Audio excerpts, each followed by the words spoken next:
Bunda? Masih di kajian hati. Sekarang kita kasih kesempatan lagi untuk bertanya ya. Bunda siapa yang mau tanya? Angkat tangannya boleh Bunda, yang paling tinggi, yang paling tinggi. Aku mau di sebelah sini.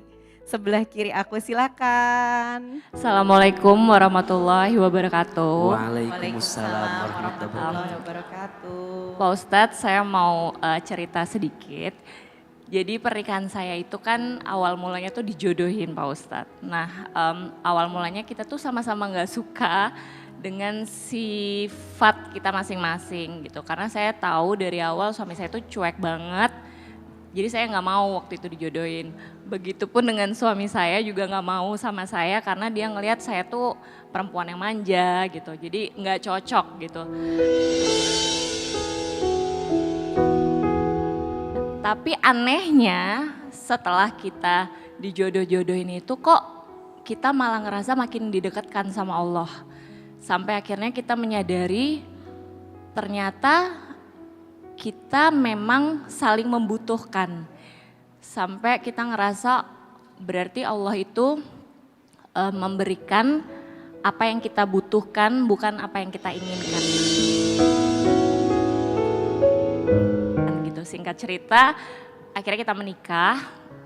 Dan sampai sekarang pun saya masih suka ngerasa suami saya tuh cuek gitu. Tapi saya udah nerima itu Pak Ustadz karena dari awal saya tahu suami saya itu cuek gitu kan. Tapi kadang-kadang suka kayak ketemu sama teman-teman, sama sahabat tuh suka nanya kok bisa sih kalian tuh komunikasinya kurang gitu. Dan Kak Dea juga nggak mau kan meminta suami berubah atau ada keinginan itu? Mungkin dulu pernah ya Pak Ustadz awal-awal kayak kok kamu cuek banget, cuma lama-lama kayak aku ngerasa itu sifat yang tidak mungkin bisa dirubah, sulit gitu buat dirubah apalagi dirubah karena seseorang gitu kan. Kalau misalnya kita mau berubah ya harus dari diri kita sendiri dan aku ngerasa kayaknya itu sifat yang ya sudahlah aku sudah nerima kok, emang itu udah menjadi bagian dari diri dia. Dan sebenarnya aku pun juga bukan yang apa ya, aku ngerasa aku banyak sekali kekurangan juga gitu dan aku pun juga kadang-kadang cuek sama dia juga Pak Ustadz. Kita ngerasa kita udah di titik saling menerima kekurangan masing-masing. Jadi kayaknya mungkin menurut orang aneh kok aku bisa kuat sama Redi yang cuek. Terus juga kok bisa sih kalian gak, komunikasi itu jelek banget gitu. Nah yang saya pengen tanyakan tuh Pak Ustadz, ada gak sih, kan suka mendengar kalau Nabi Muhammad tuh romantis sekali sama istrinya gitu. Ada gak sikap-sikap Nabi yang bisa menjadi panutan buat kita dalam berumah tangga gitu. Maksudnya antara suami ke istri ataupun kita sebagai istri ke suami.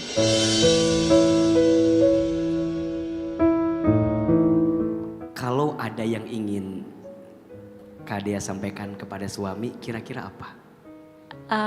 Aku sih bersyukur ya Pak Ustadz. Menurut aku walaupun dia cuek, tapi aku melihat banyak sekali kebaikan-kebaikan di diri suamiku gitu. Walaupun dia cuek, aku ngerasa dia tuh orang yang sangat bertanggung jawab. Dia sangat pekerja keras. Jadi menurut aku kecuekan dia ini hanya sebagian kecil dari kebaikan dia. Jadi aku gak mau fokus ke kekurangan dia gitu. Jadi aku bersyukur sih sama apa yang sudah Allah berikan ke kami.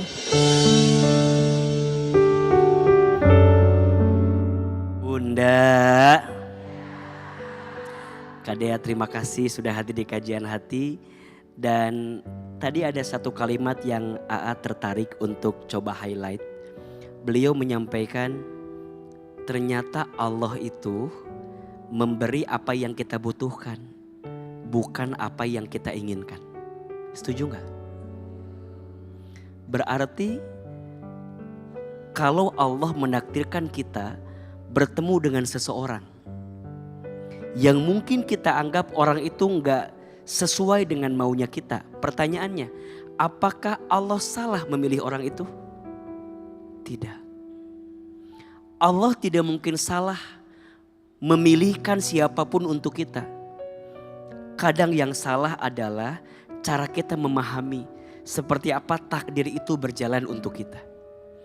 Maka mohon maaf, pelajaran pertama, jangan mudah menjudge dan berprasangka buruk terhadap takdirnya Allah. Karena takdirnya Allah yang diberi itu pasti yang terbaik. Yang ditunda pasti sedang disiapkan yang lebih baik. Dan kalaupun harus pergi pasti akan diganti dengan yang lebih baik. Yang kedua, Kadia bertanya, seperti apa baginda Rasul romantisnya di rumah tangga? Masya Allah. Bunda sayang, tidak ada suami yang paling romantis kepada istrinya kecuali siapa? Rasulullah Muhammad SAW.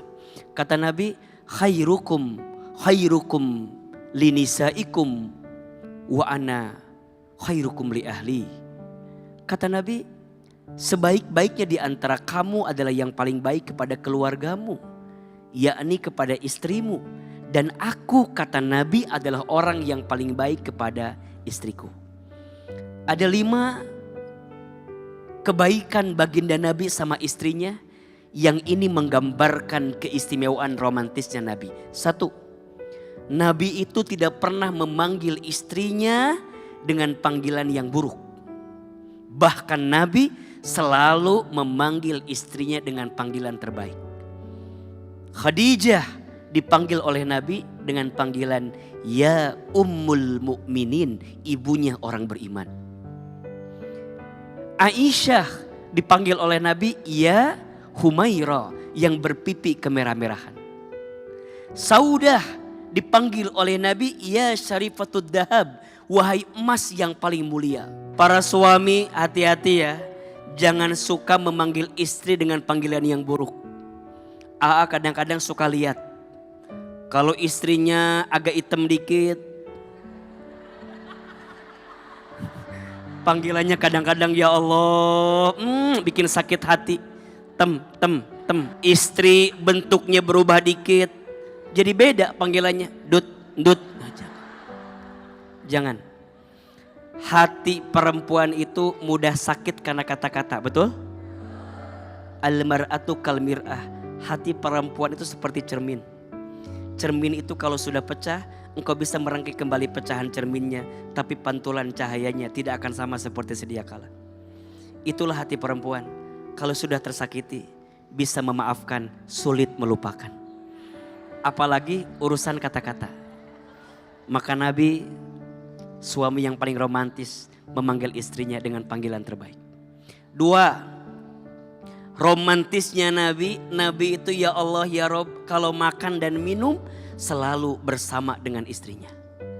Bahkan Nabi selalu menyisakan bekas air minumnya untuk siapa? Istrinya. Satu kali dikisahkan Nabi pulang dari satu tempat, Nabi pulang kemalaman. Di jalan hujan. Nabi basah kuyup kedinginan. Sampai rumah, Aisyah radhiyallahu anha membuatkan teh manis untuk Nabi. Tapi apa yang terjadi? Ternyata pas mau ambil gula, yang keambil bukan gula. Tapi apa? Garam. Diaduklah teh itu dengan garam. Rasanya apa? Asin. Bagaimana sikap Nabi? Ada 2 riwayatnya. Riwayat yang pertama, saat teh itu asin, apa kata Nabi? Diminum tehnya, disimpan. Apa kata Nabi? Wahai Aisyah istriku ya Humairah, sungguh nikmat teh yang kau buatkan malam ini. Kata Aisyah, Masya Allah.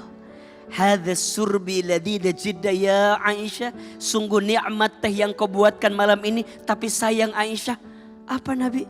Tapi sayang, aku sudah rindu tidak pernah minum teh berdua dengan dirimu. Maukah engkau minum teh berdua denganku malam ini? Masya Allah. Diambil tehnya, diminum sama Aisyah. Rasanya apa?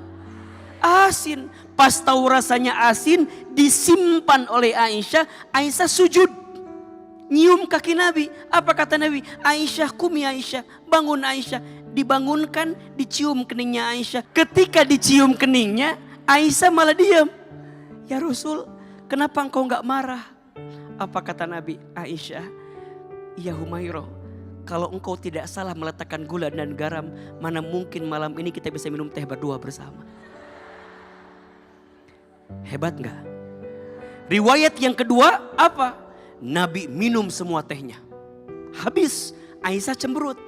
Karena Nabi itu kalau habis minum pasti nyisain buat siapa? Buat Aisyah. Kata Aisyah, ya Rasul, kenapa engkau habiskan semua? Apa kata Nabi? Istriku, tadi tehnya asin. Aku tidak mau bibirmu yang manis itu ternoda dengan teh yang asin. Itu Nabi bukan suami ibu, mohon maaf ya. Gak usah berharap banyak dari suami ibu ya. Satu, romantisnya Nabi, Nabi selalu manggil istrinya dengan panggilan terbaik. Dua, Nabi selalu mengerti perasaan istrinya. Pandai muji masakan. Kalau gak enak gak pernah bilang gak enak. Nabi begitu mengerti perasaan istrinya. Tiga, romantisnya Nabi, Nabi selalu memenuhi kemauan istrinya. Nabi itu luar biasa. Istrinya mau apa, Nabi bilang siap. Iya. Iya. Iya. Yang keempat, romantisnya Nabi, Nabi selalu membantu pekerjaan rumah tangga istrinya. Jadi Nabi itu enggak jadi suami yang diem gitu. Enggak ngerasa bahwa itu kan tugas istri, enggak. Nabi bantuin masak pernah? Pernah. Nabi bantuin bersih-bersih pernah? Pernah. Nabi bantuin kebutuhan istri yang lain pernah? Pernah. Maka mohon maaf, jangan menyangka suami lemah saat suami membantu pekerjaan rumah tangga istri. Justru saat suami membantu rumah tangga istrinya, disitulah kemuliaan seorang suami. Allah jaga dalam kebaikannya. Dan yang terakhir, suami selalu hadir dan ada untuk istrinya. Itulah yang Nabi hadirkan. Maka Nabi itu luar biasa, romantisnya luar biasa, perhatiannya luar biasa, pujiannya luar biasa, kebaikannya luar biasa. Maka mohon maaf kalau ada yang sering bilang, "Aa, aku pengen poligami, sunnah Nabi." Ngaca atuh. Ngaca. Kira-kira ngaca. Kok ngelihatnya ke sana, A? Ngelihatnya ke sana. Ngaca. Kemana ke sana? Semangat Kak Ayu. Kok kayak gak nyadar diri gitu loh. Iya. Mudah-mudahan Mbak Dea dan suami Allah jaga terus. Titik sudah menerima itu luar biasa. Karena cinta terbaik bukan yang datang dengan segala kelebihan, tapi yang bertahan dengan kekurangan. Bukan dia yang siap menunggumu di puncak, tapi dia yang siap menemanimu saat mendaki. Itulah rumah tangga terbaik. Mudah-mudahan Allah jaga. Amin ya robbal alamin.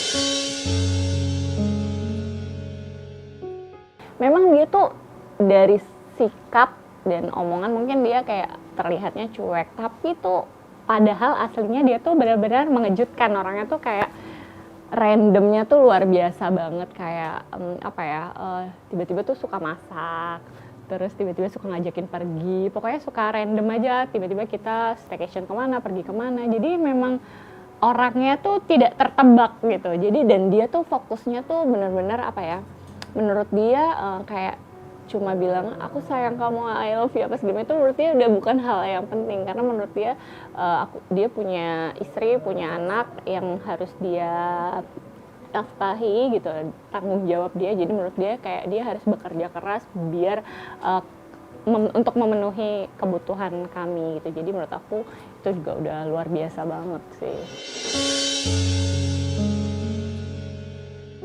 Pokoknya menurut aku cueknya dia tuh nggak ada apa-apanya dibanding kebaikan-kebaikannya dia sih.